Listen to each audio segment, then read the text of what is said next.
আসসালামু আলাইকুম। জানিয়ে দেব আন্তর্জাতিক অঙ্গনের সবশেষ আপডেট গুরুত্বপূর্ণ সংবাদ। শুরুতেই সংবাদ শিরোনাম। জাতিসংঘের আচরণ চরম কূটনৈতিক বিপর্যয়। হামাসকে গাজা উপত্যকা থেকে নির্মূল করা যাবে না বলে জানিয়েছে ইরান। এরপরে জানিয়ে দেব গাজাবাসীকে অনাহারে মারার কাজেও সহযোগী বাইডেন সরকার। ইসরায়েলি গণহত্যায় নির্লজ্জ মার্কিন সহযোগিতা ইতিহাস ভুলবে না। এদিকে যুক্তরাষ্ট্রের কাছে পুলিশ মোতায়েন করল চীন, সতর্ক বাইডেন প্রশাসন। অন্যদিকে গাজায় মৃত্যুর মিছিল থামছেই না। আরও থাকছে ইউক্রেনের হামলায় 3 রুশ নাগরিক নিহত। এবং সর্বশেষ জানিয়ে দেব ইসরায়েলি দখলদারিত্বকে অবৈধ ঘোষণার আহ্বান আন্তর্জাতিক আদালতে। এতক্ষণ শুনছিলেন সংবাদ শিরোনাম, এবার বিস্তারিত। আজকের সংবাদ সম্পর্কে আপনার মূল্যবান মতামত লিখে জানান। জানিয়ে দিন কোন স্থান থেকে আমাদের সংবাদ শুনছেন অথবা দেখছেন। হামাসকে গাজা উপত্যকা থেকে নির্মূল করা যাবে না বলছে ইরান। গাজা উপত্যকার বিরুদ্ধে ইহুদিবাদী ইসরায়েলের মার্কিন সমর্থিত গণহত্যার ব্যাপারে জাতিসংঘ নিরাপত্তা পরিষদের নিষ্ক্রিয় ভূমিকার তীব্র নিন্দা জানিয়েছে ইরান। জেনেভায় জাতিসংঘ মানবাধিকার পরিষদের 55তম সম্মেলনের অবকাশে বিভিন্ন দেশের পররাষ্ট্রমন্ত্রীদের সঙ্গে এক বৈঠকে ইরানের পররাষ্ট্রমন্ত্রী হুসেইন আমির আবদুল্লাহিয়ান মন্তব্য করেন। তিনি বলেন, গাজা গণহত্যার ব্যাপারে জাতিসংঘ নিরাপত্তা পরিষদে যে নিষ্ক্রিয়তা দেখাচ্ছে তা চলতি শতাব্দীর সবচেয়ে ভয়াবহ কূটনৈতিক বিপর্যয়। তিনি বলেন, গাজাবাসী ফিলিস্তিনি জনগণ যে অসহনীয় মানব সৃষ্ট দুর্যোগ মোকাবেলা করছে, একদিন তার অবসান হবে ঠিকই, কিন্তু এই গণহত্যার ব্যাপারে কোনো দেশ কী ভূমিকা পালন করছে তাও ইতিহাসে লেখা থাকবে। ইরানের পররাষ্ট্রমন্ত্রী বলেন, গাজায় ইসরায়েলি আগ্রাসনে নিহতদের শতকরা 70% নারী ও শিশু। বিশ্বের ইতিহাসে আর কোনো যুদ্ধে এত বেশি হারে নারী ও শিশুকে হত্যা করা হয়নি। গাজা থেকে হামাসকে নির্মূল করা যাবে না। ইরানের পররাষ্ট্রমন্ত্রী তার বক্তব্যের অন্য অংশে বলেন, গাজা উপত্যকা থেকে হামাসকে পুরোপুরি নির্মূল করার যে লক্ষ্য ইহুদিবাদী ইসরায়েল ঠিক করেছে তা কোনোদিন অর্জিত হবে না। আমির আবদুল্লাহিয়ান আরও বলেন, সেদিন কখনো আসবে না। ফিলিস্তিনি জনগণ তাদের জন্য একটি স্বাধীন রাষ্ট্র প্রতিষ্ঠার লক্ষ্যে যে আন্দোলন করছে, হামাস তার অবিচ্ছেদ্য অংশ। ইরানের পররাষ্ট্রমন্ত্রী আরও বলেছেন, ইহুদিবাদীরা মূলত গোটা ফিলিস্তিনি জাতিকে নিচ্ছিন্ন করে ফেলতে চায়, কিন্তু বিশ্ব মানবতার ইতিহাসে কোনো জাতি তার ভূমি থেকে চিরতরে হারিয়ে যায়নি। কাজেই ফিলিস্তিনের ক্ষেত্রেও তেমন কিছু ঘটবে না। বক্তব্যের শেষাংশে ইরানের পররাষ্ট্রমন্ত্রী বলেন, গাজা উপত্যকা সহ ফিলিস্তিনের ভবিষ্যতে সেখানকার জনগণ নির্ধারণ করবে, বাইরে থেকে কোনো সিদ্ধান্ত তাদের উপর চাপিয়ে দেওয়া যাবে না। গাজাবাসীকে অনাহারে মারার কাজেও সহযোগী বাইডেন সরকার। ইসরায়েলি গণহত্যায় নির্লজ্জ মার্কিন সহযোগিতা ইতিহাস ভুলবে না। ফিলিস্তিনের ইসলামী প্রতিরোধ আন্দোলন হামাস বলেছে, গাজা উপত্যকায় ইহুদিবাদী ইসরায়েলের চলমান গণহত্যার প্রতি মার্কিন প্রেসিডেন্ট জো বাইডেন প্রশাসনের নির্লজ্জ সহযোগিতার কথা ইতিহাস থেকে মুছে যাবে না। হামাসের পলিট ব্যুরো প্রধান ইসমাইল হানিয়া দোহায় কাতারের আমির শেখ তামিম বিন হামাদ আলে সানির সঙ্গে এক বৈঠকের পর এ মন্তব্য করেন। 2023 সালের 7 অক্টোবর থেকে মার্কিন অস্ত্রে সজ্জিত হয়ে ইসরায়েলি সেনারা গাজা উপত্যকার নিরস্ত্র জনগণের উপর ভয়াবহ গণহত্যা চালিয়ে যাচ্ছে। এছাড়া এই গণহত্যা বন্ধ করার আহ্বান জানিয়ে জাতিসংঘ নিরাপত্তা পরিষদে এই পর্যন্ত আনীত 3টি প্রস্তাবে ভেটো দিয়েছে ওয়াশিংটন। হানিয়া বলেন, গণহত্যার পাশাপাশি গাজায় ত্রাণবাহী ট্রাক ঢুকতে না দিয়ে সেখানকার লাখ লাখ অধিবাসীকে না খেয়ে মরার যে তৎপরতা তেল আবিব চালাচ্ছে তা ঢেকে রাখার চেষ্টা করছে বাইডেন প্রশাসন। ইসমাইল হানিয়া বলেন, দখলদার ইসরায়েল তার রাজনৈতিক লক্ষ্য অর্জনের হাতিয়ার হিসাবে গাজাবাসীকে দুর্ভিক্ষে রাখার সিদ্ধান্ত নিয়েছে। এটি মানবতার অসম্মান, যা ইতিহাস চিরকাল মনে রাখবে। মার্কিন প্রশাসন যদি ভুলভাল বিবৃতি দিয়ে গাজার মানবিক পরিস্থিতি লুকিয়ে রাখার চেষ্টা করে, তারপরও তা ইতিহাস থেকে মুছে যাবে না। হামাসের শীর্ষ নেতা বলেন, গাজার নিরস্ত্র জনগণের বিরুদ্ধে চলমান গণহত্যায় আমেরিকার সরাসরি অংশগ্রহণ এখন আর কারো কাছে অস্পষ্ট নয়। গাজায় যুদ্ধবিরতি প্রতিষ্ঠা করার লক্ষ্যে মধ্যস্থতাকারী দেশগুলো যে প্রচেষ্টা চালাচ্ছে তা বানচাল করার জন্য তিনি ইহুদিবাদী ইসরায়েলকে দায়ী করেন। যুক্তরাষ্ট্রের কাছে পুলিশ মোতায়েন করল চীন, সতর্ক বাইডেন প্রশাসন। সম্প্রতি এক প্রতিবেদনে এ খবর জানিয়েছে বার্তা সংস্থা রয়টার্স। এ বিষয়ে প্রশান্ত মহাসাগরীয় অন্যান্য দেশকে এরই মধ্যে সতর্ক করেছে যুক্তরাষ্ট্র। মার্কিন প্রশাসনের পক্ষ থেকে প্রশান্ত মহাসাগরীয় দেশগুলোকে পাঠানো বিবৃতিতে বলা হয়, কোনো ধরনের চীনা নিরাপত্তা বাহিনী যেন তাদের দেশে প্রবেশ করতে না দেওয়া হয়। কিরিবাতিতে চীনা পুলিশ মোতায়েন নিয়ে উদ্বেগ প্রকাশ করেছে দেশটি।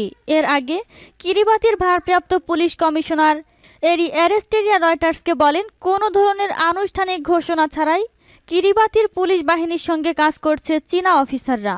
তারা কমিউনিটি পুলিশিং ও ক্রাইম ডেটাবেস প্রোগ্রামের সঙ্গে যুক্ত।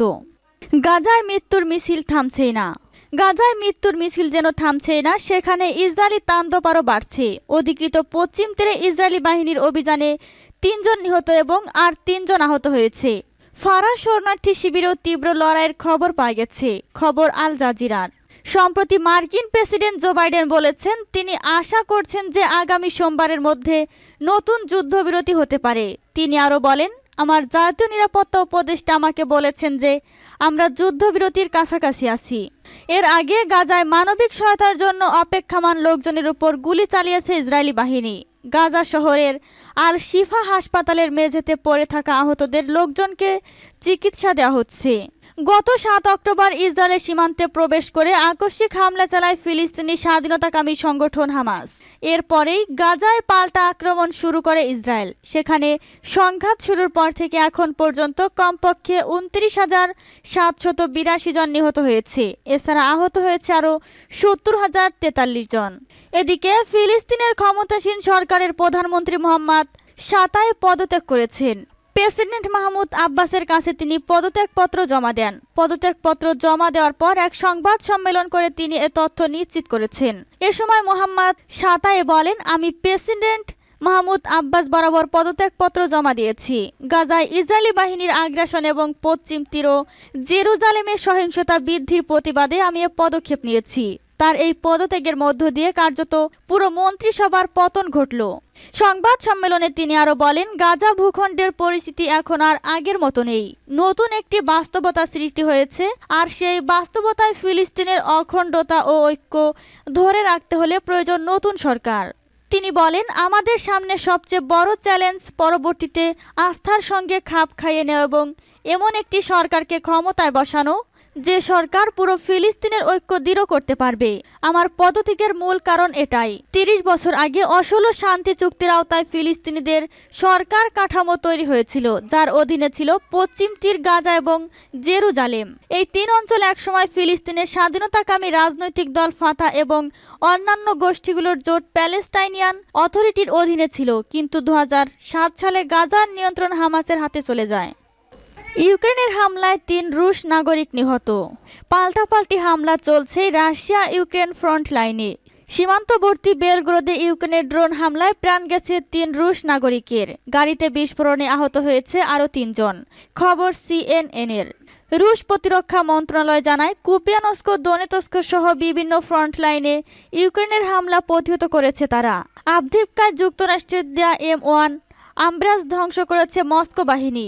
এছাড়াও হাইমার্স ড্রোন সহ বেশ কয়েকটি মিসাইল ভূপাতিত করেছে তারা। রাশিয়ার কমান্ড পোস্টে হামলার দাবি করেছে ইউক্রেন।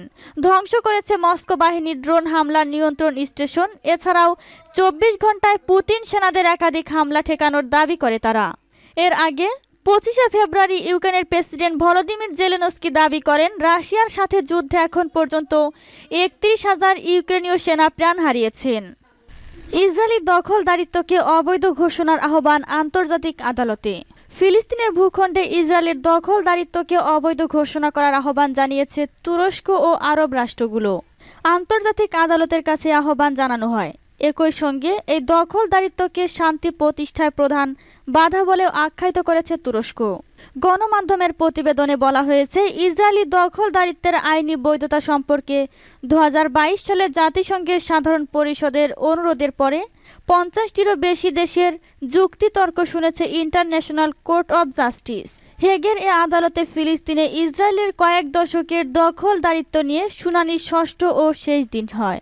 শুনানির শেষ দিনে তুরস্কের উপপররাষ্ট্রমন্ত্রী আহমেদ ইলদিজ বিচারকদের বলেন, ইসরায়েলি দখলদারিত্ব এই অঞ্চলের সংঘাতের মূল কারণ। এছাড়া গত বছরের ৭ অক্টোবর ইসরায়েলে হামাসের হামলা এবং এর জেরে প্রায় ৫ মাস ধরে নির্বিচারে ইসরায়েলি আগ্রাসন ও ২৯,০০০-এর বেশি ফিলিস্তিনির প্রাণহানি নিয়ে বক্তব্য রাখেন ইলদিজ। তিনি বলেন, ৭ অক্টোবরের পর উদ্ভূত পরিস্থিতির আবারও প্রমাণ করে ইসরায়েল ফিলিস্তিন সংঘাতের মূল সমস্যাকে সমাধান করে না, এই অঞ্চলে শান্তি বিরাজ করতে পারে না। তিনি ফিলিস্তিনি ভূখণ্ড দখল করে রাখাকে শান্তির পথে প্রকৃত বাধা বলে বর্ণনা করেন। একই সঙ্গে এটিকে অবৈধ ঘোষণা করার জন্য আন্তর্জাতিক আদালতের বিচারকদের প্রতি আহ্বানও জানান তুরস্কের এই উপপররাষ্ট্রমন্ত্রী। ইসরায়েল অবশ্যই শুনানিতে অংশ নেয়নি। দেশটির দাবি, আদালতের সম্পৃক্ততা ইসরায়েল ফিলিস্তিন সংঘাতে আলোচনার মাধ্যমে নিষ্পত্তি অর্জনের চেষ্টার জন্য ক্ষতিকারক হতে পারে। এছাড়া আদালতের কাছে উত্থাপিত প্রশ্নগুলোকে পক্ষপাতমূলক বলেও অভিহিত করেছে ইসরায়েল।